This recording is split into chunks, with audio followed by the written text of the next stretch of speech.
It's episode 2. And guess what, people? The beautiful game is coming to the Rome.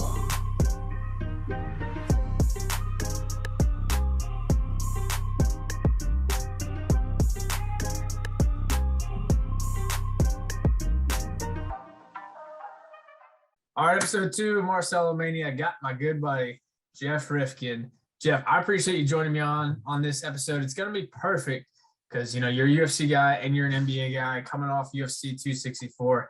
This is great timing. Absolutely, man. Pumped to be on the show. Excited to talk some UFC, some basketball. These are definitely my spots that I enjoy watching. So excited to get the ball rolling, man. Now, you watched 264, Conor McGregor, Dustin Poirier. We'll start with the main event because that's the biggest story. It's interesting, you know, there's different thoughts on, did Dustin Poirier's kick maybe weaken up Conor's leg? What was your thoughts on the whole situation? Do you think it was just a fluke? Yeah, no, I mean, I don't know if it was a fluke. I feel like the narrative that he had basically made sense to me, at least, because I mean, like a check kick that chips the bone, and then from there, like at the end, if he's putting too much pressure on it, he folds. Like, I buy into that. I mean, like the toughest thing to watch, being kind of a McGregor fan prior to that, was just the way that he handled the loss at the end, man. Like, that was tough. Like, that was just Dude, I feel the same. Good TV, but tough. I feel the same way. And it's like, it's McGregor. He's a showman. Like, I don't think he knows any other way, but like he lost like 3 out of his last 4 or whatever. And like, it's one thing to talk that crazy talk when you're like backing it up and you're winning. But like, it seems like he's like losing it a little bit mentally. Yeah, no, I agree. And I feel like you even just saying the showman aspect of him invokes me wanting to like do the walk. But yeah, no, I mean, it's just like, again, if you're going to cut to some personal stuff and it's part of the fight game, all that, but like when you keep losing, I'm starting to kind of turn. I can't even lie, McGregor. And like, who doesn't like McGregor as like a casual fan? He's such a draw, but he's starting to kind of act a little bit like a baby.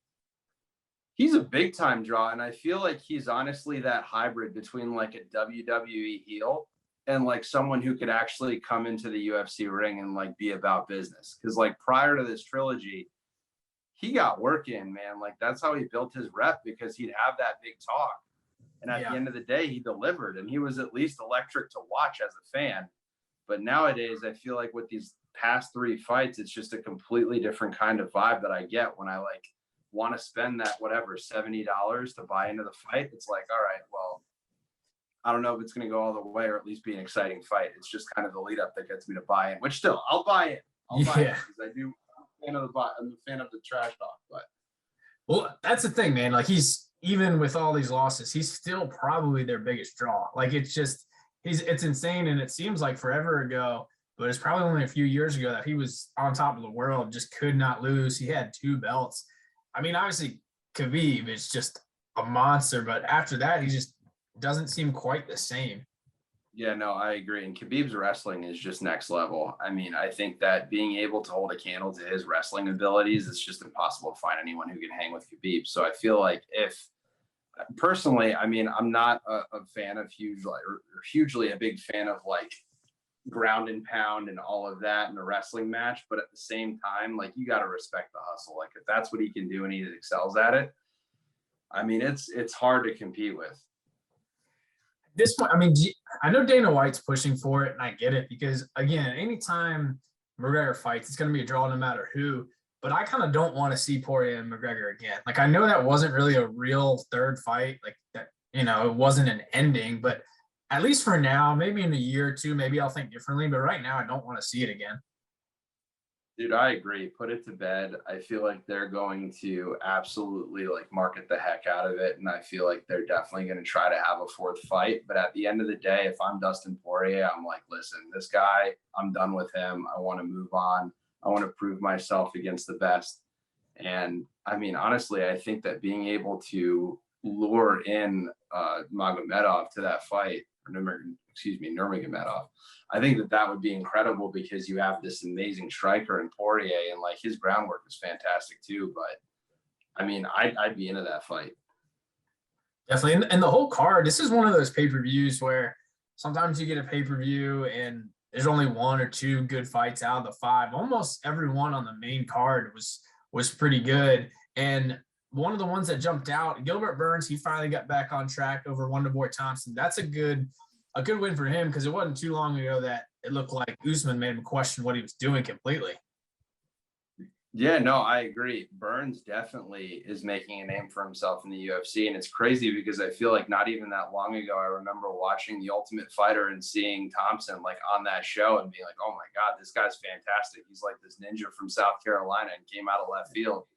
And like seeing him fight, I just assumed that coming in, he'd be the favorite. I didn't even know what Vegas had it booked for. But like at the end of the day, just seeing how Burns turned out, man, that was a great fight. I really enjoyed that one.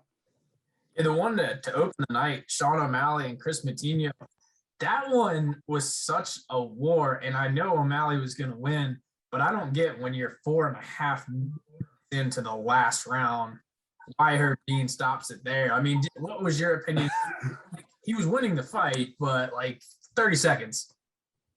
Yeah, I mean, war in the sense of like war of attrition, in my opinion, because O'Malley was laying the wood, man. Like O'Malley got in there and he was going to work. And I think if anything, I mean, he gained a fan in me, because if he's on another pay-per-view, I mean, the speed and quickness at his delivery of punches, like his counter ability, I mean, his resilience on the opponent's side, honestly, because he was taking a whooping. But I think that just staying in there, staying in the pocket, exchanging those blows, I feel like O'Malley, man, he's, at least to me, the way that I perceive that fight, he's a rising star. Like he definitely won me over. Yeah, O'Malley is awesome. And then, I mean, Matinho, like, if you're just a casual fan watching that, like, you're loving that. You want to see him again. It's very much in the realm of kind of the Diaz, where it's like, no matter what you do, this guy's like, you're not going to knock him out. It seemed incredible. Like O'Malley kept landing punches and combinations and everything, and he was clearly dominating the fight. Matinho just would not go down. So, I mean, a lot of credit to both of them, honestly. Absolutely. Absolutely. No, Phil Marcello showing up for his Massachusetts brethren. Dude, and honestly, let's talk about the real winner of the night. It was a Greg Hardy, Tai Tuivasa fight, and Tai Tuivasa made himself, oh my God, a superstar. I mean, also no, man. I mean, like, just literally my response, because coming into that fight, Greg Hardy, like this big, brawny, like former NFL fighter who's just a beast, and you're like, oh my gosh, like this guy is definitely making waves in the UFC. And he's met with this guy. What was his name? I apologize, I forgot. But it's all right. Tai Tuivasa. It'll probably be on another pay-per-view soon after that reaction. Oh my God, absolutely lightning. Like Tuivasa, like he's just one-stop power. I mean, like that left hand that met the chin of Greg Hardy, he was down. And I mean, I don't even know if it was the chin, because they were talking about how one punch literally equated to like Greg Hardy's eye basically coming out of his socket. It's just insane. It was just crazy. And the angle that it was initially on TV, it almost looked like he didn't even hit him. Now, obviously, you see the replay and he got him. But yeah, it was, a lot of times you see it and you see like someone's chin move or whatever, but it was a weird knockout in a sense. But I mean, the guy made himself a household name just because of what he did after his interview. Of course, he's got the Australian accent, so the crowd's loving it. He's drinking beers out of a shoe, like telling the whole crowd. Out of a shoe. Yeah, and he said, he wanted, I can't even do it. You want to bang with me? He said, I'm not the bloke to bang with. And then just winning the crowd over. Not the bloke to bang with, mate. I cannot wait to see him fight again. That was my personal, like, overall winner of the night. Also, the showmanship and walking into the ring to Spice Girls, man, he had that crowd going. Oh yeah, I mean, what a move! You walk out to that, and then second round knockout. It's always like I'm a big fan of Darren Till. He walks out to Sweet Caroline a lot. When you walk out like a different song and then you just do work, it just adds to the aura. But with that, absolutely no, I mean, like that fight was electric. And for everyone listening, I mean, like I typically fall asleep when I buy a pay-per-view, not because I try to, but just because it's so late. And this one kept me on my toes the entire time. This was a great card, and I'm very glad that I bought it. And it'll be interesting too, kind of like shifting gears and looking ahead at the next pay-per-view. It's Derek Lewis in a heavyweight matchup is the main event. So the card's not going to be quite as stacked. There's some good fights on that one, but Taivasa trying to work himself into that. He said he wanted to fight a top 15, maybe a top 10 guy. So if he strings together another win or two, he should be in the mix for the belt. So it'll be interesting. I mean, the UFC always seems to produce stars at different weight classes. You think of guys like John Jones, who hasn't fought in forever, and then all of a sudden Francis Ngannou's out of there. That's what makes the sport exciting, in my opinion. Boxing, we were kind of at the tail end of it. It's starting to come back around with the heavyweights, but like it seemed to be, if there wasn't a big heavyweight, the draw wasn't quite there. UFC's got draws in all sorts of weight classes. No, you hit the nail on the head. And I mean, with boxing, I mean, the only two people that I think are even worthy of noting right now are like Tyson Fury and Deontay Wilder. But beyond that, to the casual fan, I have a hard time believing that they'd be able to list off names as anyone would in the UFC. I mean, I think they do a great job of marketing their talent and putting them in positions to really make money as far as like being on these cards. Definitely. So tonight it's Tuesday night, so everyone's aware when we're making these predictions. We're going to talk NBA Finals now. So it's middle of the finals. It's 2-1 right now. Milwaukee got a big win the other night.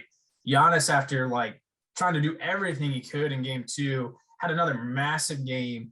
Milwaukee being at home, the crowd really got behind him. What were your thoughts? Did you catch much of that game 3 in Milwaukee? Yeah, man. I mean, I think that he willed them to that win. Part of me is like crying inside because I can't say Suns in 4, but at the same time, I feel like they poked the bear and he woke up. Like he's gotten to a point now where I feel like the team's going to rally around him, really make it into a series. I think some of the other guys are really going to piece it together. I mean, PJ Tucker, I'm expecting a big game from in game 4. And just to see the way he strung along his games in the previous series, I mean, I really thought the Suns were going to blow him out of the water just because of the complete package. But looking at Devin Booker's nose and how that's impacted his game, and just looking at the differential between, I think, 28 points per game, and now he's averaging maybe 23. That difference, when you get to crunch time, that's something. Yeah, and it was interesting too because they rested him. I mean, Milwaukee was in control of that game. It felt like they were going to win it, but they sat Booker early. And they had an extra day in between games 2 and game 3. They have another extra day in between 3 and 4. So I don't really know about the rest. I know that's what they were saying, but they have these extra built-in days for TV, basically. And I thought they maybe should have kept him out there a few more minutes to see if they could make a little run. It's the NBA. It happens all the time. I agree. And a guy like Devin Booker, he's got that alpha personality. He wants to be in there when it counts, especially with the game on the line, be able to swing his team back to cause that momentum. I totally agree with you. I think it was premature as far as pulling him out. But I mean, one of the biggest things that I'm really shocked at is just to see the evolution of DeAndre Ayton throughout these playoffs. DeAndre Ayton to me has really cemented himself as a premier big man in this league. And if you were to ask me about DeAndre Ayton last year or even early on in the season, I mean, is he a top 10 center, Phil? You tell me. I don't know. But right now, I'm definitely thinking he is. Yeah, I mean, like you said, a year or two ago, I would have thought, because he was the number 1 guy, I would have thought borderline bust in a sense. Not that he's a bad player, but when you're picked that high, you're expecting these massive expectations. And yeah, this year, and he attributes a lot to Chris Paul. And I don't blame him. I mean, Chris Paul clearly has been a huge difference maker in that team. But that team also in the bubble last year when they went undefeated and somehow still didn't make the playoffs, that's a prime example of a team that built on something the year before and then they add a piece and now they're at the next level. Chris Paul's an interesting one because, he's got his antics over the years and, it wasn't always the biggest fan of his, but he is a lot of fun to watch right now. I mean, he's – whether you like it or not, he's baiting people into flagrant fouls left and right. His court vision's insane with the pick and roll with Ayton. He's hitting like these pull-up jumpers in people's faces. I mean, if he does ultimately get a ring, it would be kind of a cool thing to see it happen. Oh, I totally agree. Let's clap it up for Chris Paul. The fact that he's in the finals right now after his long lauded career, I mean, he's definitely deserving of being there. The one thing that I'll say, being a Knicks fan, is I hope that the Knicks don't pay $60 million for him to come on for 2 years. It's probably going to happen, but he wants a massive deal. That was one of the questions what your Knicks are going to do in general. But yeah, some of the money he was turning down, like a guaranteed 40 million or something for 1 year. And again, someone's going to overpay for him, and he is a good player. I will say, as someone that was kind of always, with Xantix, really all about it sometimes, what he did in Oklahoma City last year really kind of, I was just like, tip my cap. He took a team that had no business being in the playoffs and was taking teams to the brink of 6-7 game series of the higher seed. So I really, she was like, I mean, I really just started to respect the heck out of him. He still does his stuff, and you're like, all right, come on. But I mean, he's playing incredible. It'll be interesting to see how it plays out. What's your prediction with the rest of the series? I think it's still going to be the Suns. I think Milwaukee's going to make it interesting, but I'll hear what you have to say first. Yeah, so I mean, my gut still says Suns. And honestly, if you were to have asked me prior to Game 3, I would have said 5 or 6. I'm thinking 6 now. I think Suns close them out in 6. Chris Paul gets his championship, rides off into the sunset. I mean, I know that we're talking about how he wants to angle for a big deal. Maybe he gets a 1 year. I'm not bought into front offices and leadership really thinking that he's going to be worth the long haul, but that's just my gut. That's what I'm thinking, because I think they're gelling too. And I think that them banning around the fact that Dario Saric is out of the series as well, I mean, that's just making them more cohesive in my opinion. That's a good point about Dario, the first member of the process to make the finals, right? Yeah, exactly. Exactly. But no, I agree with you. I do think it's going to be the Suns, and I think it's going to be in 6. Milwaukee's going to get another one.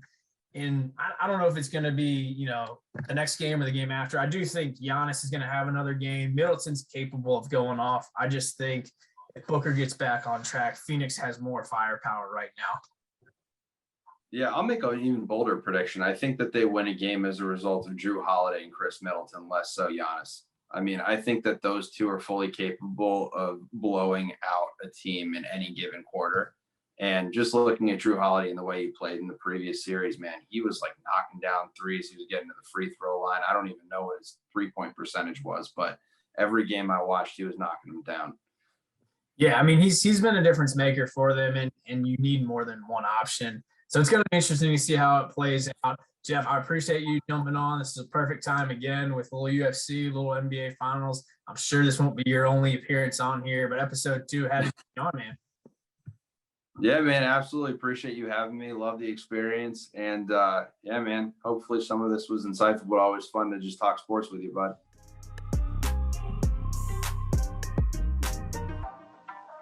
All right, friends and family, MarcelloMania. This edition, though, MarcelloMania, we're going back to the old country. Had to bring my guy on, Nicholas Puccinelli, and we're talking some Euro soccer today. Nick, how we doing? Oh, Phil, I mean, the accent at the beginning, I mean, I got chills right now because it's coming Rome, baby. It's coming Rome. Forza Zeti. Get your Peronis out, boys and girls. We're back. 34 unbeaten. What a run the Italians are on. We might as well just go ahead and just take over the world. I love it. And obviously anyone that knows me and you, we played soccer growing up. I got a lot of soccer friends, but with the Euros, with Italy being all the way back, like you mentioned, coming to Rome, I had to bring you on. Let's just talk about the game real quick.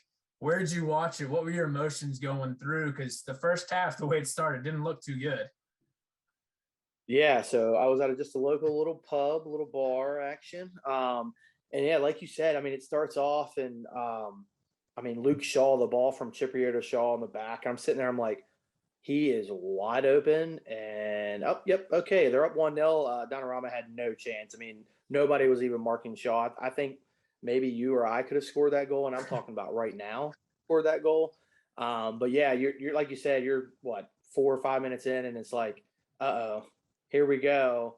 Time to buckle up, because it's kind of the first adversity Italy had really faced the entire tournament. So you didn't know how they would respond. And then kind of as the game kind of wore on a little bit, I was like, all right, England's kind of dropping off. Like, I love that. Like, if they want to drop Right. off, great. And then in the second half, I don't know if you've seen the clip, but there's a clip going around online of all the Italian players in the tunnel, and they're all just talking to each other. It's like the most Italian thing I've ever seen. Like, just yelling at each other. They're doing the little hand thing, and I'm just sitting there. I'm like, oh, I love it. I love it.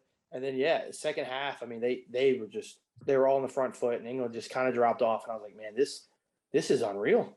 Like, Southgate is just absolutely bottling this right in front of our eyes. I would have thought he would have probably put on Grealish a little earlier, but instead he waited too long. And I mean, I was texting a couple of my buddies I play with in college. They're from England, so they're huge England fans, obviously. And I was texting them and I said, "Hey, don't let this get to PKs.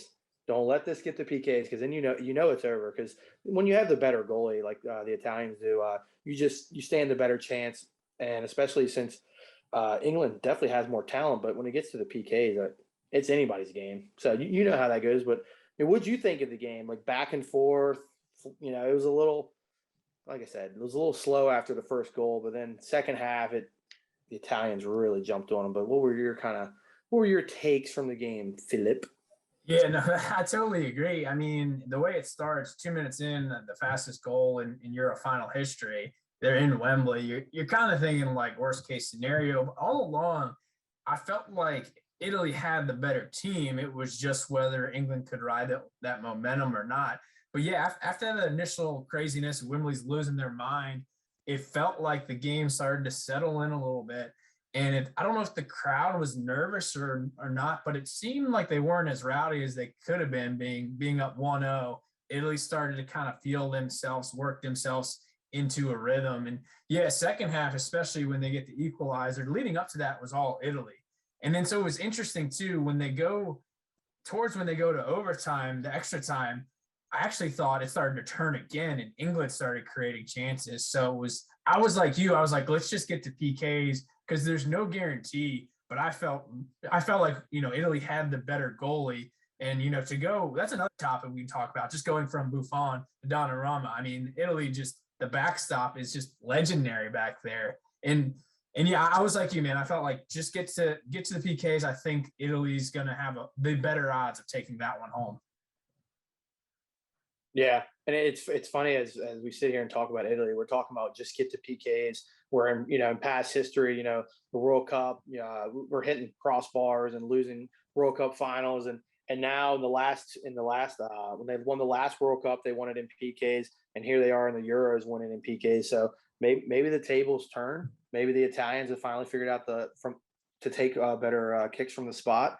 But man, it was. I thought it was a great final. Yeah. Have you ever? I just think back to some other finals, like Champions League finals, always comes to mind. Like, sometimes those are just absolute duds, but I think this one definitely lived up to the billing, because as we got kind of further along in the tournament, or I'd say about to the round of 16, you were kind of just like, all right, England, Italy, that would probably be the best matchup, and I think it lived up to it. But I think if you're an England fan, you're just kind of pulling your hair. You're like, wow, what happened? We got here, and then we kind of just said, hey, let's put 11 behind the ball and just sit. Like, I thought that was a huge mistake. I thought they would have gone for that second goal. The second goal definitely probably would have put Italy out of it. But they let them hang around, and yeah, like you said, the chances were definitely coming the Italians' way. And then Bonucci, that old center back, that beautiful man, he's just found a way to get a goal. And then it was like, all right, game on. And then, like you said, though, like right towards the end of the game, though, England, and in overtime, England they started taking control again. That's when I was like, all right, just get to PKs. Like, this is just getting out of control. So, but luckily the Italians, you just got to find a way in the big tournament. So luckily they were able to find a way.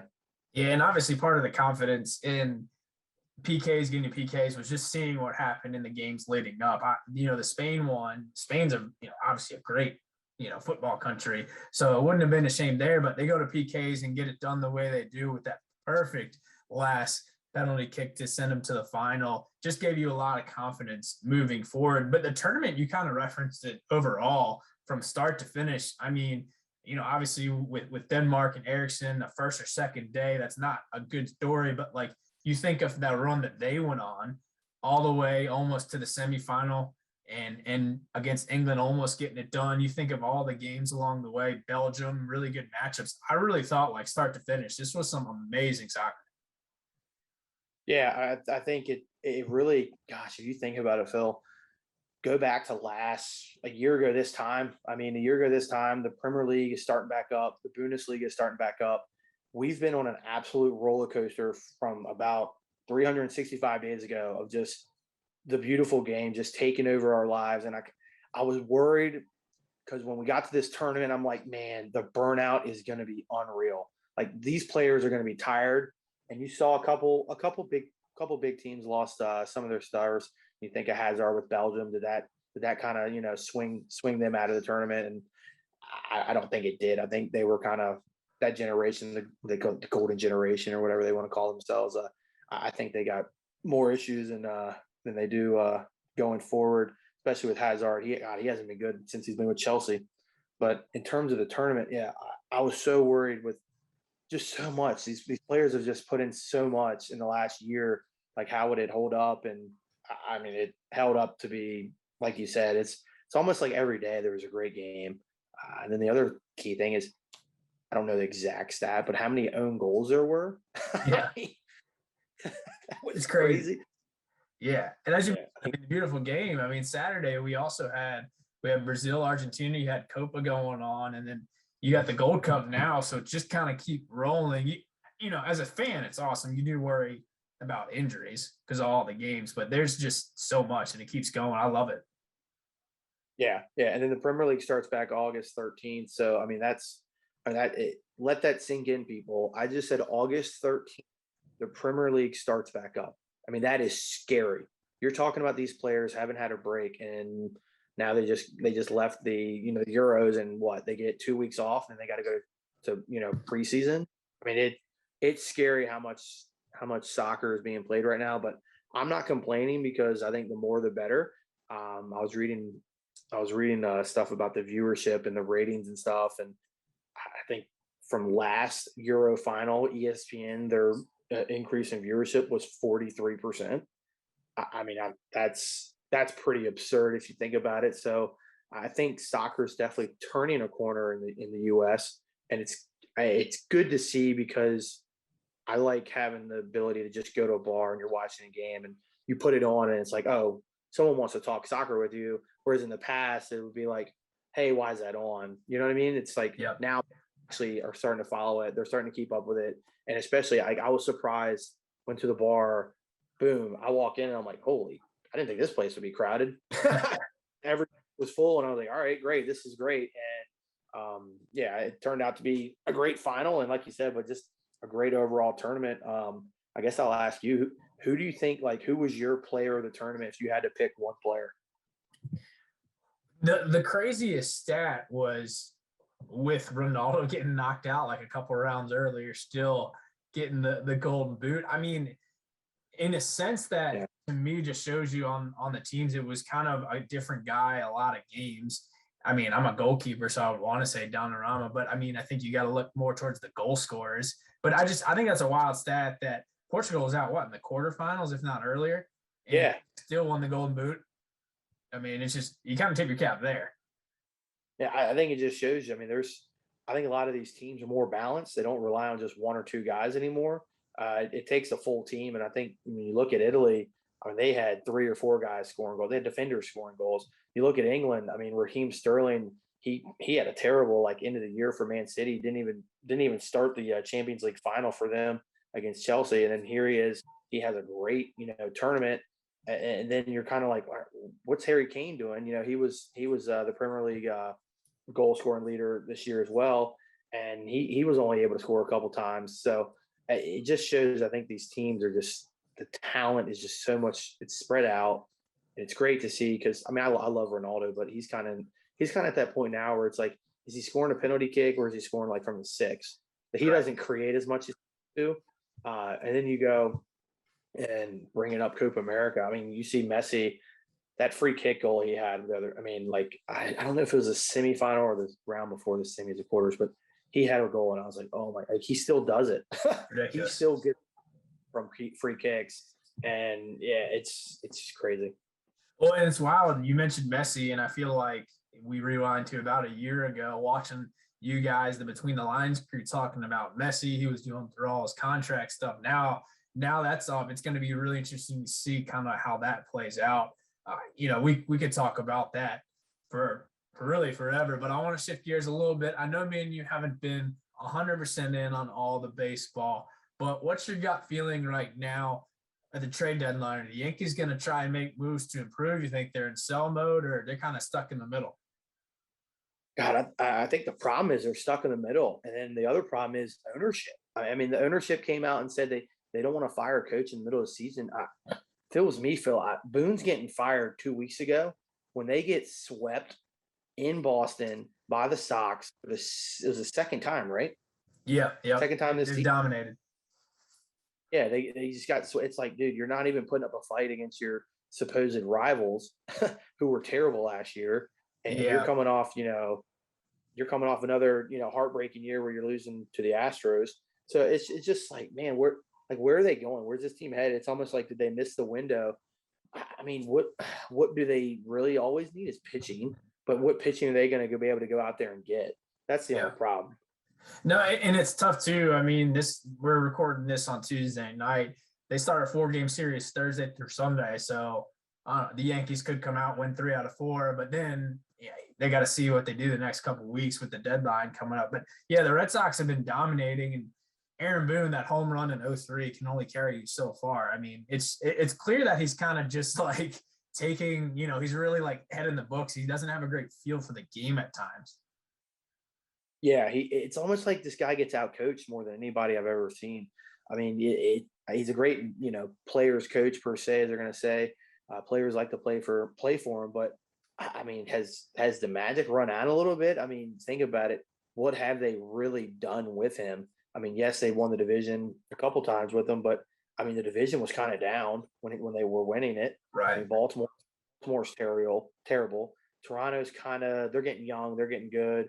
Boston had a couple bad years. I mean, they had to get rid of their manager who cheats. So, you hate to see that, but they bring him back and it's like, oh, we're winning again. So I don't know. Should we go back and should we start looking at the Red Sox again? Like, should we be seeing who they're, what kind of pitchers are they stealing? I mean, it's just, that hasn't been brought up, Phil. I'm just curious. I mean, I was going to say he's going to have that, especially being in the Astros, and the Red Sox had a little thing, but it is crazy to me that now he's clearly under a microscope, and the difference he's making is incredible. So yeah, maybe he did a little bit, but I mean, he just seems like he has a really good feel for his players, and he's getting through the guys, because I thought the Red Sox were going to be mediocre at best this year. And I mean, who knows? It's a lot of baseball, such a grind. It could turn, and maybe they disappoint down the end of the season, but they got Chris Sale coming back, and they've really, really surprised me pleasantly. So, I mean, it's going to be interesting to see how it unfolds, but I'm for one, I'm happy that Cora's back.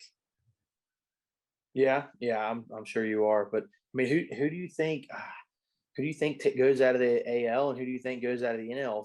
I mean, it's got to be what you got to think the Dodgers, but could the Padres kind of maybe get in the mix a little bit? Because Tatis, he's great to watch. Yeah. He's great for the. And then I think the Dodgers are having the Bauer issue. Is he still out? You can. Yeah, if I'm wrong. No. He's out. They keep extending whatever list they're putting him on now. So yeah, a couple weeks ago you might have said the Dodgers, and they still have the horses, but I think the Padres would be a more fun story for baseball. I mean, I've never been a Machado fan. I'm still not a Machado fan, but Tatis is so much fun to watch. And I know we grew up in Braves land in a sense, because the Richmond Braves were back in town. Seeing a guy like Acuna go down, that's just so tough. I mean, they may not be contenders, but that's a superstar in the game that MLB's like really shaking their head that went down. Yeah, you think about it. I mean, MLB now with Acuna out, and then you have Trout out. It's like, man, we need somebody to carry it. And it's funny, the guys that are carrying it are out on the West Coast, and yeah, I'm just I'm East Coast biased, and I think it definitely like hurts the game a little bit, because when they put these games on TV, it's like, man, these games don't start till 9:30, 10 o'clock. Yet then the next day you wake up and Tatis has hit like another 3 home run game, and then it's crazy how good. What is it, Ohtani? Yeah, I can't even Showtime. First name, but Shohei yeah, Ohtani. Yeah, he's been lights out, and I hate saying that because I don't know. There's something just about me that's just like it's like, man, is this guy gonna like really be a thing, or is he gonna kind of just be like a flash in a pan? But this season he's having, I mean, he's pitching well, and he's absolutely raking. Except in the home run derby, I don't think someone told him that the ball needs to go over the fence, not like Yeah. doubles down the line. Have Yeah. you seen that? I mean, he hits like doubles just perfectly down the line. I'm like, man, this guy's putting on a hitting clinic, but I don't think anyone told him. Not just nice little doubles in the gap, doubles down the line. But no, I think the biggest thing is the West Coast is where the baseball is right now. It just stinks because, like I said, I don't really stay up late to watch that because they're not my teams, but I do Right. enjoy the highlights. So I mean, that is the beauty of, everyone, obviously we like hockey too. So hockey's great playoffs, but playoff baseball is kind of one of those things you'll get in and you might stay up and watch the Padres, and that's where they really start to shine.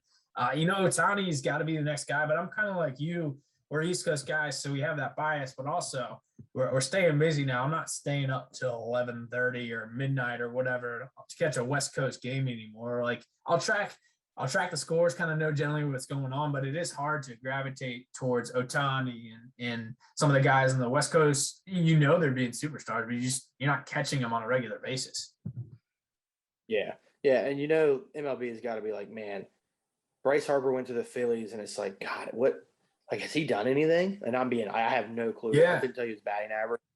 Like, man, this guy, like, it's almost like he got paid, and it's like, okay, I'll just continue hitting 235 and Yeah. hit like what 35, 40 home runs and hit, bring in 80 to 90 guys a year. And it's like, man, you almost think like that contract is like, God, he should be doing so much better.